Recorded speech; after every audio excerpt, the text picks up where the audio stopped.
Hello friends, study with Lavi channel में मैं आपको स्वागत करती हूँ। हमारा आज का विषय है मिट्ठू, जो कि एक कहानी है मुंशी प्रेमचंद द्वारा रचित। कहानी बहुत अच्छी है, आप एक बार सुनिए तो आपको बहुत अच्छी लगेगी कहानी। तो चलिए हम अपनी कहानी को देखते हैं। मिट्ठू। बंदरों के तमाशे तो तुमने बहुत देखे होंगे। मदारी के इशारों पर बंदर कैसी कैसी नकलें करता है, उसकी शरारतें भी तुमने देखी होंगी। तुमने उसे घरों से कपड़े उठाकर भागते देखा होगा। पर आज तुम्हें एक ऐसा हाल सुनाते हैं जिससे मालूम होगा कि बंदर लड़कों से भी दोस्ती कर सकता है। कुछ दिन हुए, लखनऊ में एक सर्कस कंपनी आई थी। उसके पास शेर, भालू, चीता और कई तरह के और भी जानवर थे। इसके सिवा एक बंदर मिट्ठू भी था। लड़कों के झुंड रोज इन जानवरों को देखने आया करते थे। मिट्ठू ही उन्हें सबसे अच्छा लगता था। उन्हीं लड़कों में गोपाल भी था। वह रोज आता और मिट्ठू के पास घंटों चुपचाप बैठा रहता। उसे शेर, भालू, चीते आदि से कोई प्रेम न था। वह मिट्ठू के लिए घर से चने, मटर, केला लाता और खिलाता। मिट्ठू भी उससे इतना हिल गया था कि बगैर उसके खिलाए कुछ न खाता। इस तरह दोनों में बड़ी दोस्ती हो गई। एक दिन गोपाल ने सुना कि सर्कस कंपनी वहां से दूसरे शहर में जा रही है।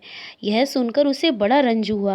वह रोता हुआ अपनी माँ के पास आया और बोला, अम्मा मुझे एक अठन्नी दे दो, मैं जाकर मिट्ठू को खरीद लाऊं। वह ना जाने कहाँ चला जाएगा, फिर मैं उसे कैसे देखूंगा।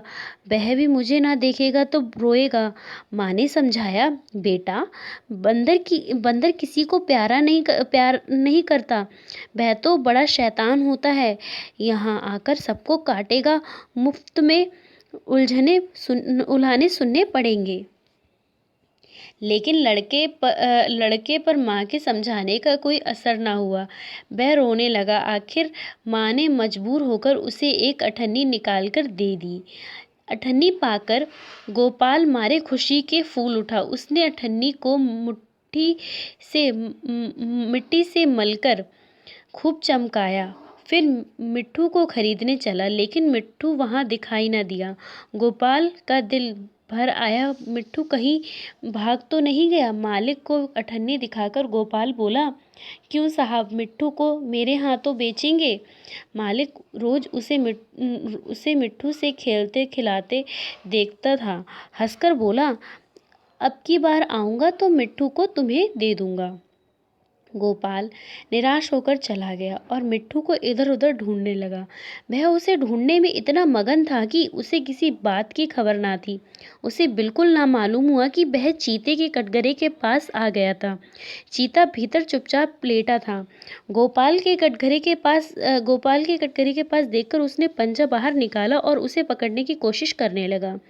गोपाल तो दूसरी तरफ ताक रहा था। उसे क्या खबर थी कि चीते का पंजा उसके हाथ के पास पहुंच गया है। करीब था कि चीता उसके हाथ पकड़कर खींच ले कि मिट्ठू ना मालूम कहाँ से आकर उसके पंजे पर कूद पड़ा और पंजे को दांतों से काटने लगा।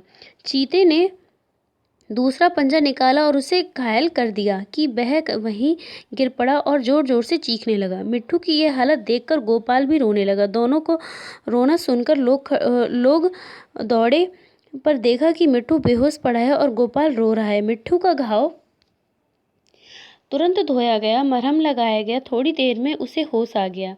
वह गोपाल की ओर प्यार की आंखों से देखने लगा, जैसे कह रहा हो कि अब क्यों रोते हो, मैं तो अच्छा हो गया। कई दिन मिट्ठू की मरहम पट्टी होती रही और आखिर वह बिल्कुल अच्छा हो गया। गोपाल अब रोज आता और उसे रोटियां खिलाता। आखिर कंपनी के चलने का दिन आया।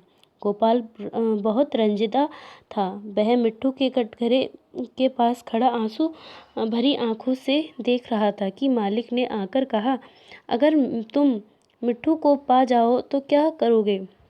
गोपाल ने कहा, मैं उसे अपने साथ ले जाऊंगा, उसके साथ साथ खेलूंगा, उसे अपनी थाली में खिलाऊंगा, और क्या। मालिक ने कहा, अच्छी बात है, मैं बिना तुमसे अठन्नी लिए ही इसे तुम्हारे हाथ बेचता हूँ। गोपाल को जैसे कोई राज मिल गया।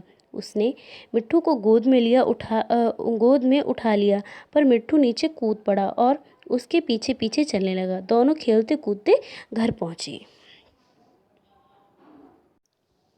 तो फ्रेंड, ये थी कहानी प्रेमचंद द्वारा रचित मिट्ठू। आई होप आपको कहानी बहुत अच्छी लगी होगी। अगर आपको कहानी अच्छी लगी हो तो मेरे चैनल को सब्सक्राइब कीजिए, लाइक कीजिए और अपने फ्रेंड्स के साथ शेयर कीजिए। Thank you for watching.